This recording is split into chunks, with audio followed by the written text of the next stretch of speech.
Bienvenue sur La Fabrique à Polyglotte, le podcast qui va changer ta vision de l'apprentissage des langues. Je suis Coralie, ton hôte, et je suis là pour te montrer que devenir polyglotte, ça n'est pas réservé à quelques élus. Si tu as déjà rêvé de parler plusieurs langues couramment, alors tu es au bon endroit. Ici, nous allons briser les mythes de l'apprentissage des langues. Non, tu n'as pas besoin de talent extraordinaire ni de passer des heures interminables à étudier. Je vais te révéler des méthodes pratiques, des astuces inédites et des ressources précieuses qui vont transformer ton apprentissage autodidacte. Que tu sois débutant ou en quête de perfectionnement, la Fabrique à Polyglotte est ton compagnon de route idéal. Alors prépare-toi à explorer le monde des langues avec un nouveau regard et abonne-toi dès maintenant pour ne rien manquer de cette aventure multilingue.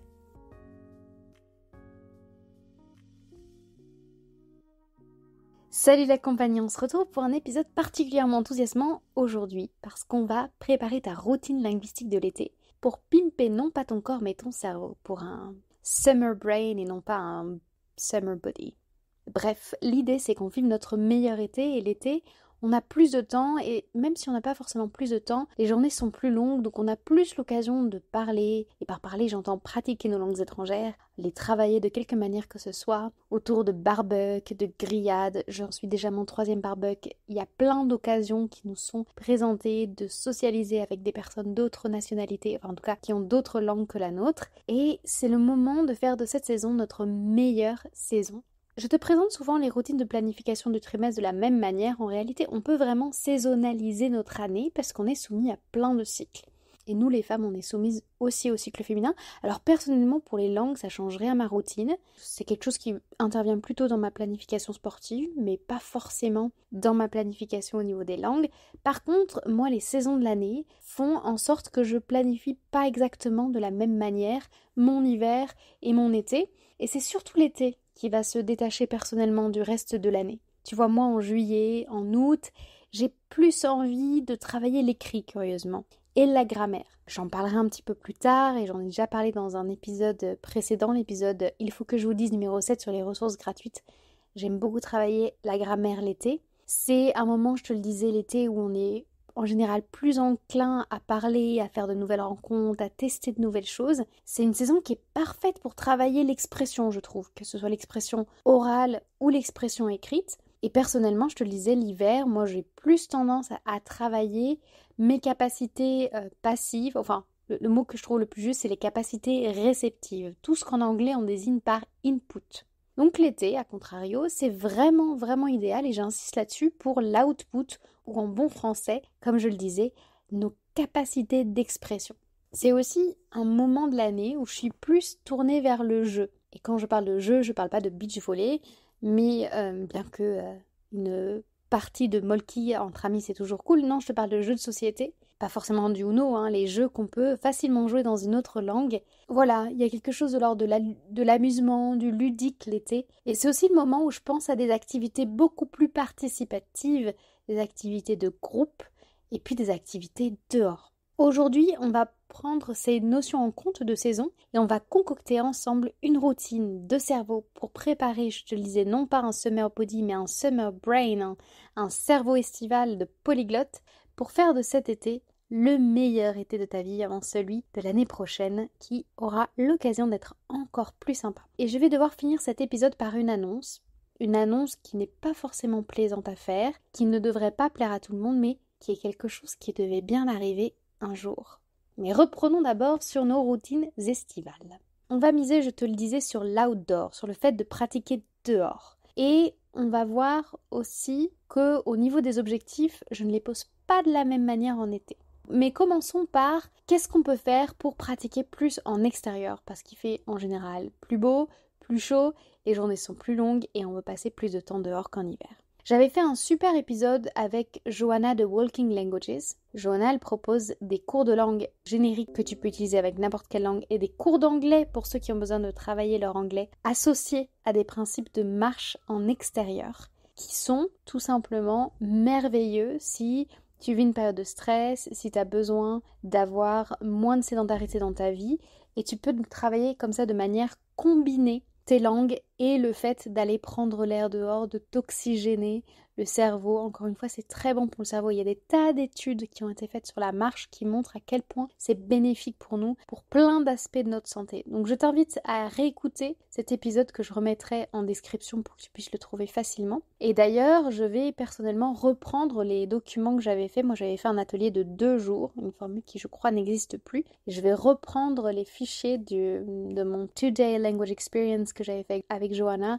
Je vais la refaire avec une autre langue cet été. C'est vraiment intéressant.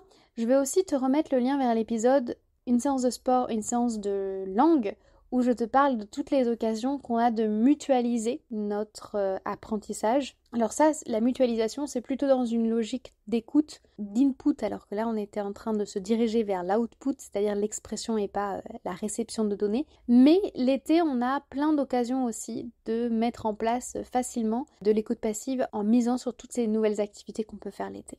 En tout cas, on va miser l'été sur des activités où on peut prendre plus de temps. Je te parlais encore une fois dans l'épisode Il faut que je vous dise numéro 7 sur les ressources gratuites que ça peut être très chouette de profiter de l'été pour te faire des cartes mentales ou mind map dont je te parlais dans l'épisode avec Hélène et le faire dans ton jardin avec des copains, des copines, avec des Virgin Mojito, enfin bref avec ta meilleure boisson ou ton meilleur goûter, des godets d'aquarelle ou peu importe, mais quelque chose qui fasse que ce soit une activité vraiment plaisante à faire et profiter de l'été pour faire des choses qui te serviront l'année. Parce qu'une fois qu'on a travaillé de ces cartes mentales sur le vocabulaire essentiel qu'on doit retenir, c'est quelque chose qui peut nous durer. En tout cas, les activités longues, elles vont permettre une meilleure mémorisation, elles vont laisser beaucoup plus de place à l'émotionnel et on en parlait aussi récemment dans l'épisode avec Cathy, l'émotion, ça joue énormément sur notre apprentissage, sur notre mémorisation aussi. C'est aussi la saison parfaite pour miser sur du renouveau, pour introduire des nouvelles choses, et y compris de nouvelles langues. Tu peux tester une langue cet été, c'est ce que je vais faire parce que je vais te dévoiler mon propre plan estival pour que ça puisse te donner des idées. Tu vois, moi dans le Polyglot Booster, je vous avais fait un tableau de 101 activités qui sont vraiment intéressantes pour renouveler en fait sa relation aux langues parce que parfois on installe pour le coup des routines. La routine, elle est positive parfois, mais elle peut devenir négative si on finit par arriver à un stade où on ne progresse plus, où on ne va plus chercher cette petite difficulté, où on n'a plus d'enthousiasme, on n'a plus d'émotion, où on fait tout de manière robotique. Donc on ne veut pas tomber là-dedans, c'est le moment de réinterroger et renouveler nos routines. Et puis je vais arrêter comme ça de rester dans les éléments d'introduction, on va rentrer dans le dur, allez c'est parti. La première question à te poser, c'est avec quelle langue je pars pour cet été, avec quelle langue je me lance dans ma nouvelle aventure estivale. Je te le disais, ça peut être le moment l'été de tester quelque chose de nouveau. Alors je vais te raconter moi avec quelle langue je pars cet été. Je pars avec mon anglais, je vais avoir besoin de le retravailler alors qu'avant c'était vraiment une langue que j'avais mis en fond là, qui me servait juste parce que j'avais besoin de lire des textes mais je la travaillais pas. Je vais partir avec mon espagnol qui a été malmené cette année, on va en reparler encore un peu plus tard. Le béarnais, je vais le mettre en pause, voire en bonus si j'ai le temps. Disons que j'ai des petites ressources faciles à utiliser que je vais éventuellement monopoliser cet été, mais c'est pas sûr. Et nouveauté, moi j'ai besoin, après 15 mois de création de contenu où clairement j'ai pas pu progresser comme je le voulais dans mes langues, j'ai envie de repasser du temps avec le russe. J'en suis restée au stade de l'alphabet, j'ai vraiment envie d'aller plus loin, donc ça va être mon bonbon de l'été, ma respiration estivale. Mon italien, il va être aussi en pause et je finirai l'été sans doute à la fin de septembre par une initiation de portugais, mais ça sera même pas mentionné dans ma programmation. Je pourrais pousser le délire à rajouter d'autres langues, tu sais, à repasser du temps avec mon allemand, etc. Mais j'ai pas envie de me stresser. 3 langues, anglais, espagnol, russe, avec des niveaux différents et des supports et des envies différentes, ça me suffit amplement. Mon italien, il peut carrément attendre sans que je perde en niveau, ou sans que je perde trop en niveau. Et si j'ai du temps, je te le disais, j'utiliserai mes ressources de béarnais. Mais on va dire qu'elle est plutôt en première position sur liste d'attente et qu'après on verra pour le reste. Mais c'est la première question à te poser. Est-ce que je parle avec les langues que j'ai travaillées cet été ? Est-ce que, je sais pas moi, dans le cas où tu as 9 langues que tu as déjà plus ou moins apprises, est-ce que je pars avec 2 langues, 1 langue, 3 langues ? Ça dépend de ta situation. Une fois que tu sais de quelle langue tu seras accompagné cet été, il est temps de définir tes objectifs. C'est la deuxième étape. Ce qui change pour moi l'été, et ce dont je commence à te parler, c'est que je mets des objectifs beaucoup plus souples comparés à septembre-octobre, où je profite de l'énergie entre guillemets de la rentrée pour reprendre une structure plus ferme, plus presque scolaire, je pourrais dire. Et je vais te donner, pour mes objectifs, des éléments complètement tirés de ma vie réelle pour que ça puisse te donner des idées. Donc l'anglais, on va commencer avec l'anglais. Jusqu'à présent, je l'utilisais à l'écrit dans des mails au niveau de l'expression. Après, je lis plus en anglais que je n'écris. Et pour mes mails, je n'ai pas honte de t'avouer que je suis assistée de Grammarly, qui est une application qui est directement installée dans mon Gmail. Et depuis plusieurs mois, j'ai beaucoup plus besoin de mon anglais à l'oral. Et c'est la première fois que je parle anglais que je me sens limitée. Enfin, pas limitée, mais assez grossière, quoi. Pas très subtile, pas très élégante dans mon expression à l'anglais. Je crois que je suis assez vulgaire en anglais. Donc, j'ai besoin à la fois de développer mon vocabulaire et de développer mes manières mon éventail d'expression. Donc, ça va passer aussi un peu par de la grammaire. Et pour ce faire, je vais reprendre ce que nous a décrit Léa de Léa English avec sa méthode de journaling et je prendrai ChatGPT pour faire mes corrections. Donc, ce travail à l'écrit, il me sera utile à la fois pour mon oral, parce que j'apprendrai à structurer des phrases et à développer mon vocabulaire dans du contenu que j'utiliserai à l'oral. Et ça va aussi m'être utile pour mon écrit parce que j'ai plus besoin, je vais pas trop écrire de mails cet été en anglais, mais j'ai besoin d'écrire beaucoup de messages texto, sur WhatsApp surtout. Actuellement, je mets 3 plombs pour les écrire parce que je vais vérifier, ou parfois j'envoie le message, je vois que j'ai des fautes.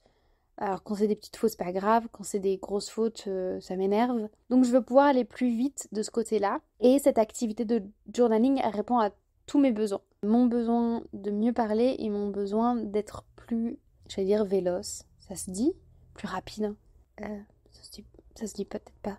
Plus rapide en message. Je vais faire ça le matin, tous les matins. Et mon objectif est formulé de la sorte, être plus rapide à écrire un texto. Ça, je peux le mesurer assez facilement. Et ensuite, mon autre objectif, on en parlait, c'est d'être plus subtil quand je parle anglais, pouvoir switcher plus facilement entre le français et l'anglais, et arrêter de mettre like dans toutes mes phrases. Parce que je m'insupporte. Je dis des trucs comme So it was like, and then I answered and I was like, and like, like. Je crois à toutes mes phrases. C'est insupportable. Savoir si j'utilise moins le mot like et savoir si je suis plus subtile dans ma manière de m'exprimer, c'est assez facile à analyser parce que je vais pouvoir réécouter au travers de l'été les différents messages audio que je vais envoyer et pouvoir comparer. Passons maintenant au russe.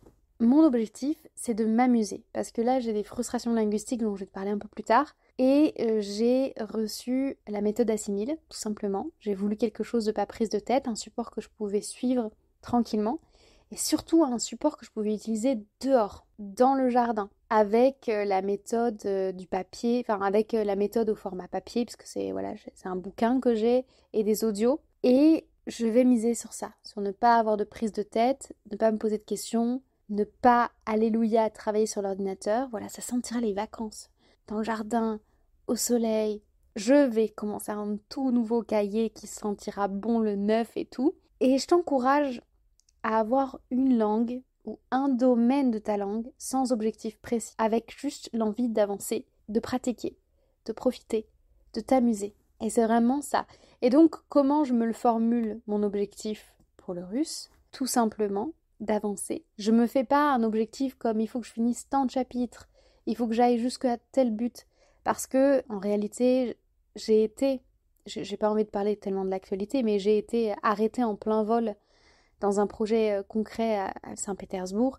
Ce projet, il est remis au calendrier grec. Je n'ai plus de notion de temps. Donc mon objectif, il est comme faire 2-3 fois par semaine, passer du temps 2-3 fois par semaine avec ma méthode Assimil et me faire plaisir en fait. Pousser ma curiosité, lire des choses, tout simplement. Pour l'espagnol, c'est la langue que j'ai pas pu pratiquer du tout comme je le voulais. Donc j'arrive cet été avec un sentiment de frustration puissance 1000, 10 000, 100 000, tout ce que tu veux, puissance 1 million. Donc, j'ai décidé de laisser tomber 100% des ressources que j'avais utilisées jusqu'à présent. Non pas qu'elles ne soient pas bien, mais elles sont remplies de ma frustration.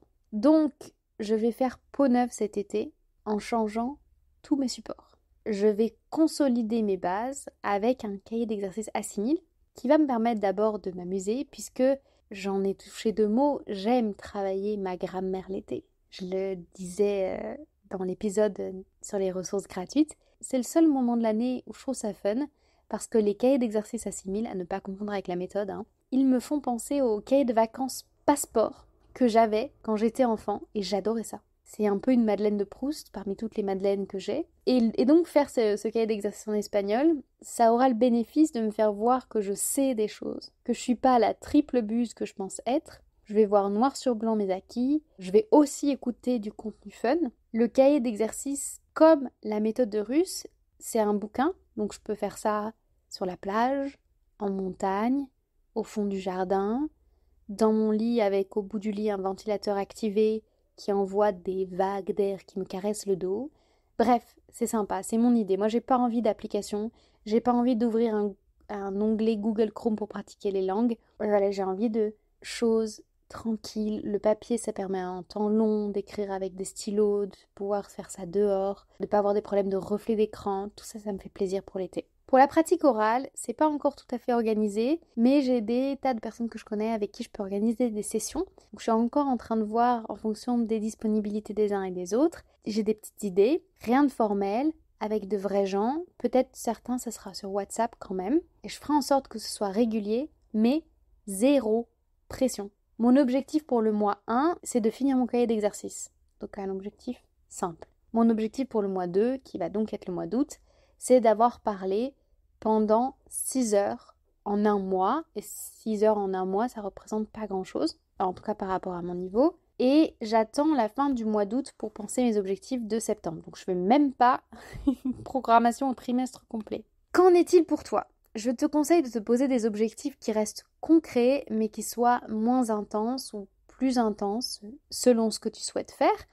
Mais en tout cas, principalement enthousiasmant. Quand tu lis tes objectifs que tu viens d'écrire là, tu dois te dire « Yes! Yes !»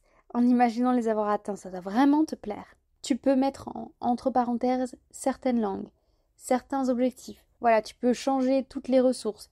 Tu peux penser à prendre des ressources qui soient compatibles à la manière dont tu veux vivre ton été. Si tu passes ton été avec tes cousins, ou si tu pars dans un chalet en haute montagne pour passer 14 jours face à toi-même, tout seul, tu n'auras clairement pas les mêmes besoins, ni les mêmes envies, ni les mêmes supports à utiliser. Tu vas peut-être changer tes horaires de pratique et donc peut-être adapter tes ressources. Si par exemple tu ne peux plus bosser que tard le soir ou tôt le matin parce que en fait tu auras des journées plus chargées et que tard le soir et tôt le matin c'est des moments où tu n'as aucune envie d'utiliser ton téléphone, et ben tu vas pouvoir changer de ressources pour t'adapter à ça par exemple. La grosse question ça reste comment, au niveau de mes langues, je veux vivre mon été ou comment je vais vivre mon été dans tous les cas et comment mon travail de langue peut s'insérer là-dedans pour que ce soit un super été.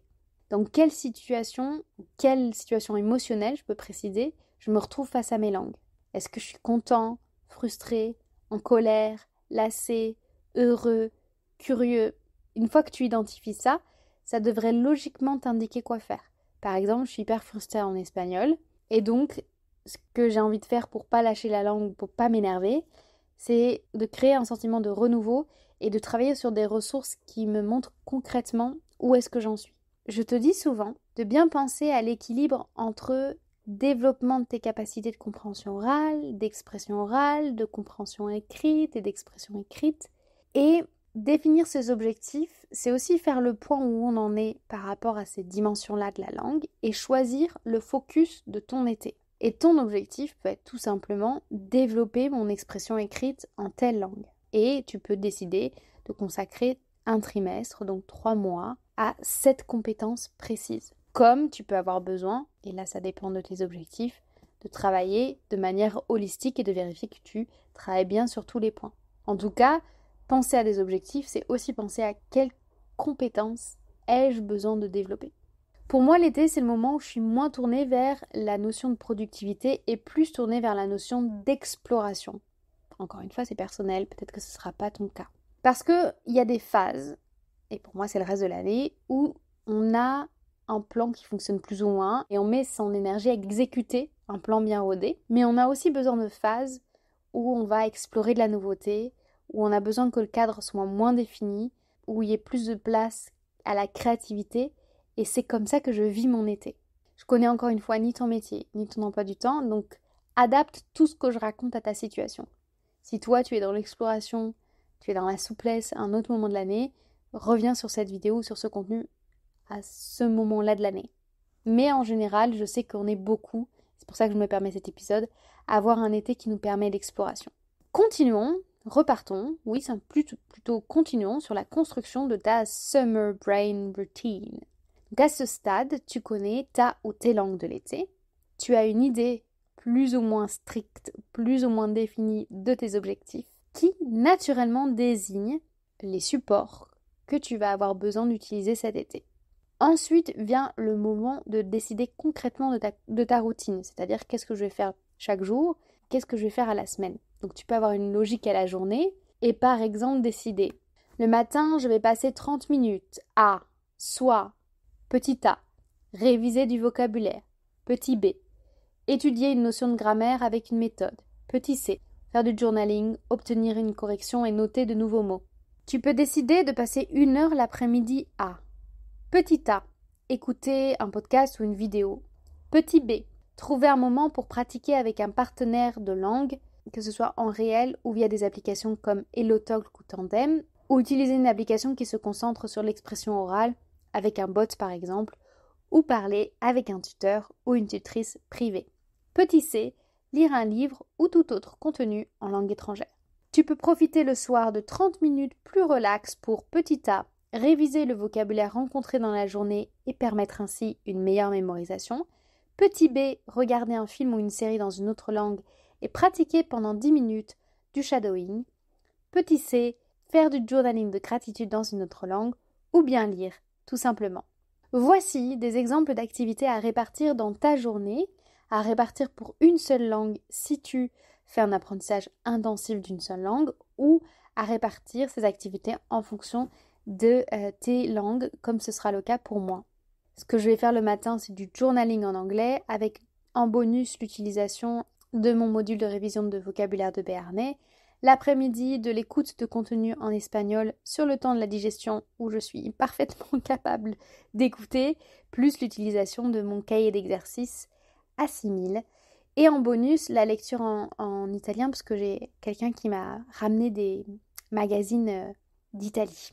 Soir, lecture en anglais. Tu peux aussi avoir une logique de répartition sur la semaine parce que, je te le disais, je pense pas que je ferai du russe tous les jours, mais un jour sur 2 ou un jour sur 3.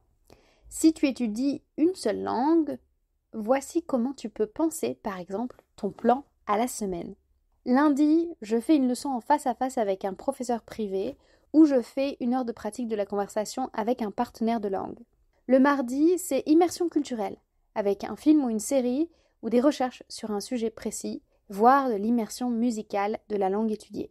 Mercredi, leçon de grammaire et ou recherche sur une erreur récurrente que je fais pour ne plus la faire. Jeudi, pratique de l'écriture via des techniques de journaling introspectif et réemploi des notions étudiées la veille au niveau de la grammaire pour bien les ancrer. Vendredi, révision du vocabulaire et des points de grammaire étudiés pendant la semaine. Samedi, activité de plein air, visite ou événement culturel ou restaurant qui permet une mise en situation linguistique, éventuellement un simple café avec des natifs ou des locuteurs non natifs de ma langue cible. Dimanche, repos et définition du plan de langue pour la semaine suivante. Donc ça, c'est un exemple pour une langue, mais tu peux aussi l'adapter. Donc, maîtriser un plan de langue, c'est à la fois maîtriser le quotidien et la vision à la semaine, sachant que ton équilibre, comme en nutrition, comme en diététique, ton équilibre, tu l'auras à la semaine. N'oublie pas que tes objectifs pour les 3 mois d'été, donc qui couvrent jusqu'à fin septembre, peuvent être moins précis, je te le disais, moins précis, moins challengeants que ceux du reste de l'année, mais quand même, il faut que tu prévois des jalons mensuels, pour savoir concrètement ce que tu mets dans ta semaine et tes journées. Si par exemple tu ne trouves pas évident de savoir ce que tu mets dans ta journée, c'est qu'il faut définir des jalons plus précis. Donc je peux avoir mon objectif de je veux améliorer mon écrit, ok j'en suis où dans 3 mois, dans 2 mois, dans 1 mois, du coup ça implique que je fasse quoi à la journée, ou ça implique que je fasse quoi à la semaine. Je vais te laisser définir le niveau de rigueur que tu souhaites parce que j'ai eu des mentorés en session individuelle qui avaient besoin d'être largement plus flex que moi et je connais des polyglottes qui sont 10 fois plus rigides que je ne le suis dans la planification. Ça reste à l'appréciation de chacun, mais si c'est le total brouillard, c'est pas ce que je te recommande parce que tu sauras pas ou ça donnera pas du sens à l'activité quotidienne ou l'activité hebdomadaire que tu vas décider. Donc note vraiment ne serait-ce qu'à grosse maille où tu te situes dans 1 mois, dans 2 mois, quitte à réajuster le tir en cours de route. Je peux pas faire une routine qui correspondrait à tout le monde. Donc oui, je laisse une grande place à l'adaptation de ton plan d'études pour qu'il soit personnalisé à toi. Et oui, c'est du boulot de faire ce plan-là. Mais apprendre à le faire, c'est ça, devenir un apprenant autonome. Ça fait partie du job. Et normalement, ça devrait être une activité excitante, joyeuse, heureuse, je vais répéter ce mot-là, mais enthousiasmante. En tout cas, il y a moyen de le faire dans cet état d'esprit. Moi, quand j'ai reçu mes cahiers, j'étais vraiment comme une enfant qui reçoit un cadeau à Noël et qui ouvre des cadeaux. Vraiment, waouh, j'ai mes petits cahiers, ça fait plaisir. Donc vraiment, n'oublie pas de t'amuser, de saisir ces occasions de pratique pour en faire quelque chose de sympa et puis de saisir les occasions qui te seront présentées par la vie. Et voilà, si tu fais une soirée karaoké avec des copains, des copines, c'est plutôt entre copines les soirées karaoké souvent, mais rien ne t'empêche de leur chanter une chanson en coréen si tu l'apprends. Ça peut même leur donner envie de l'apprendre aussi. Et puis tu gagnes une copine d'aventure linguistique dans la soirée. L'été, la vie sociale en général bat son plein et nous tend sans cesse des perches. Et même si tu reçois aucune perche, ta capacité de créativité te permet de trouver des moyens d'étudier, d'apprendre qui soient ludiques, sympas, agréables et en fait surtout qui correspondent à ta saison de vie, à ce que tu veux faire, à ce que tu souhaites faire au niveau de tes langues. Je vais m'arrêter là pour le plan de langue puisque je crois que je t'ai donné tous les ingrédients. Et puis vient maintenant le temps de l'annonce. Ce moment où je dois te dire que tu écoutes mon dernier épisode sur la fabrique à polyglotte.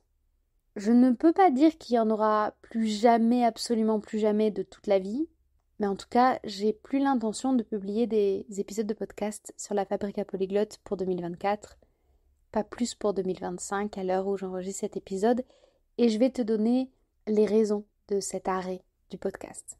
La première, c'est que j'ai besoin de retrouver du temps. La fabrique à polyglotte, c'est pas mon métier. Moi, je suis communicante, j'ai été formée et travaille dans la com.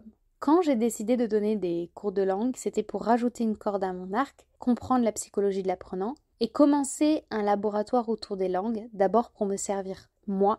J'étais motivée par une curiosité insatiable, enfin insatiable non, je suis arrivée à satiété, parce que je préparais mon année d'expatriation. À l'époque, je pensais à aller à Valence en Espagne et j'ai finalement atterri en Sicile. J'ai testé des principes linguistiques que j'ai ensuite réinvestis dans le podcast.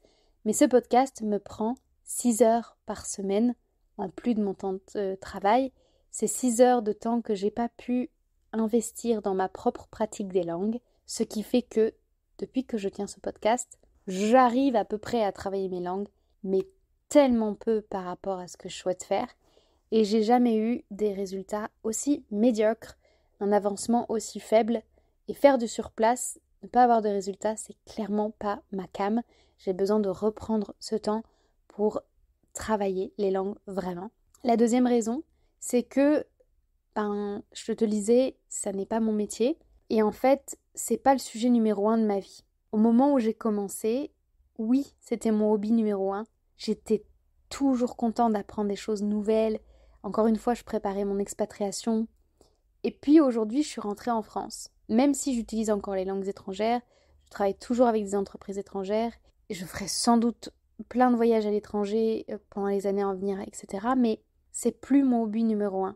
Maintenant, je sais comment j'apprends. J'ai découvert tout ce que j'avais à découvrir. Il reste encore des choses à découvrir, mais je suis arrivée un peu à saturation. Et j'ai d'autres sujets d'intérêt. Et comme je me connais déjà au niveau langue, j'ai vraiment l'impression d'être arrivée au bout de ce sujet-là. Je crois que j'ai tout dit. En tout cas, je suis arrivée à un moment donné où j'ai la sensation d'avoir tout dit. Alors, je pourrais toujours trouver de nouveaux angles parce que la pédagogie est affaire de répétition et que je pourrais toujours essayer de toucher aux sujets qui sont fondamentaux pour moi. Mais tout ce que je sais, je l'ai mis dans le Polyglot Booster. Il y a un moment où l'acquisition de connaissances, elle ne change plus la donne et il ne reste que la mise en pratique pour faire bouger les choses. Et j'ai même plus l'impression de servir mon propos si je continue à créer inlassablement du contenu intellectuel, parce que une fois qu'on sait comment ça fonctionne et qu'on sait que c'est possible, il ne reste plus qu'à passer à l'action et c'est tout. Et puis la dernière raison, c'est que je suis arrivée au bout de mon expérience de création de podcast. Oui, quand j'ai découvert des femmes comme Lindy Boats ou Lindsay Williams de Lindsay Just Languages, j'ai eu des claques dans la tronche. Grâce à elles, grâce à leur exemple, je suis passée de monolingue à plurilingue, ça a changé ma vie, ça a changé beaucoup de choses, j'ai envie de dire même dans mon caractère. Et j'ai eu une envie incroyable de diffuser toutes les connaissances que j'ai reçues, toutes mes expériences personnelles en langue française, parce que c'est un contenu qu'on ne trouve pas ailleurs en français, qui est surtout accessible à ceux qui maîtrisent l'anglais. Et aussi, je voulais mener à bien une expérience avec le podcast.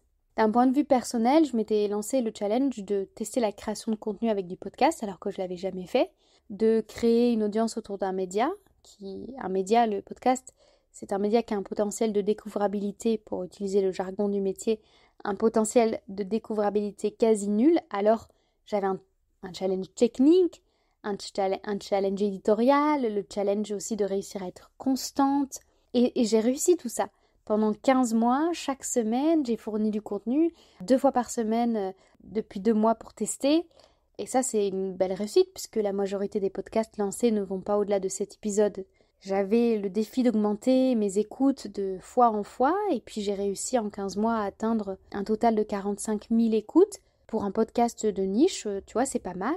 Mais j'arrive à un point où je trouve que ce que je fais est devenu inutile. C'est un gros mot d'utiliser ça, mais d'être arrivé au bout du défi. C'était un défi personnel. Sur le plan professionnel, je voulais pouvoir démontrer à des partenaires pros ma capacité d'innovation, d'adaptation à de nouveaux supports, de création de contenu, le fait que j'étais capable de générer des partenariats et des contrats avec un média à peine émergent. Et pendant 15 mois, je l'ai fait à fond. Mais aujourd'hui, continuer, ça n'a plus de sens. Ça va même pas rajouter du sens pour vous. Parce que plus je noie mon contenu dans de la théorie, et moins je vous permets de revenir à l'essentiel. L'essentiel de ce que j'ai appris entre mes 26 et 30 ans, qui ont été 4 années centrées sur l'étranger, 4 années où j'avais mes 31, on peut dire aussi, mais jusqu'à mes 31 aussi. 4-5 années où le polyglottisme et le multilinguisme et l'international et la communication interculturelle ont été mes sujets de prédilection. Et je crois que j'ai déjà donné le meilleur de ce que je pouvais donner dans ces domaines-là. En tout cas, j'ai fait mon maximum. Mais maintenant, je n'ai plus grand-chose à donner. Qu'est-ce qui va se passer pour le Polyglot Booster ? Je vais le laisser à la vente quelque temps, mais après je vais le retirer parce qu'il y a aussi le temps que je passe sur le SAV, qui n'est absolument pas inclus dans les 6 heures que je t'ai décrites. Et le SAV, ça consiste principalement à répondre à vos mails. Ce temps-là, je vais avoir besoin de le récupérer aussi. Le Polyglot Booster, pour ceux qui ne savent pas, c'est le condensé de tout ce que je sais. C'est un kit d'outils que j'utilise moi-même, dont une calculette que j'utilise pour chacune de mes planifications, dont un tableau d'activités auquel je reviens à chaque fois que je manque d'inspiration. Mais en tout cas, si tu veux accéder à ce que je sais, oui, tu as le Polyglot Booster qui est très pratique, mais tu as déjà plein d'infos. J'ai donné sans réserve plein d'informations sur le podcast. J'ai reçu des gens formidables qui peuvent aussi t'inspirer, qui sont des gens auprès desquels tu peux aussi retrouver du contenu.